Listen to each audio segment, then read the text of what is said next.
pipicturean kita. Pangputro ako magka-record pa. Okay lang. Ayan, 9 years silang hindi nagkita. So, binisita tayo ni Tita Itas, kapatid ni Mother. Ayan.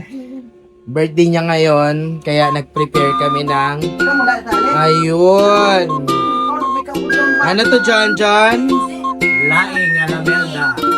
Laing Alamelda, si Mother ang nagluto. Ako naman ang nagluto nitong ating Si Mata. burger steak ala Jollibee. Hindi masarap. Hindi masarap, John. Sobra. John, kumusta naman ang ating burger steak? Delicioso. Delicioso. So, ayan, si Tita Itas birthday niya ngayon. Happy birthday. Kapatid ni Mother, pinakamatanda mama. Ayan, 9 years daw sila hindi nagkita. Binisita kami dito sa Clinico Santa Mesa kasi may duty nga ako. And si ate, cousin ko, Ate Sale, ay, hindi pala mag-bless. So, mag-bless, magpinsan lang. Ano yan? So yan, magpo-food trip lang kami today kasi may patient ako ng 1 at saka 2 p.m. tsaka 3 p.m. So dito lang kami. Dito na lang kayo magbabanding imbes na lalabas. Kasi biglaan lang to. Nagsimba sila sa Baclaran.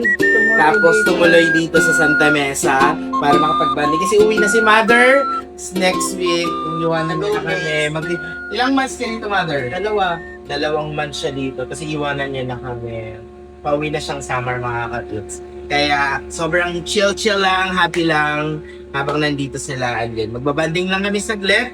So, yun lang. Thank you and don't forget to smile.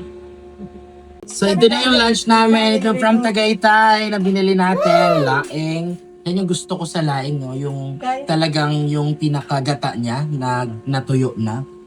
Ayan, 2 gata yun. Tapos ito, lechon manok and liempo. At syempre, barbecue.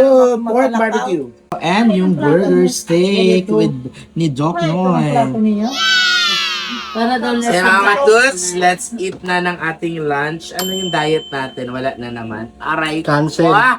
Cancel diet. Pag may bisita kasi syempre kailangan natin wini-welcome yan. Tuts, kain na muna tayo.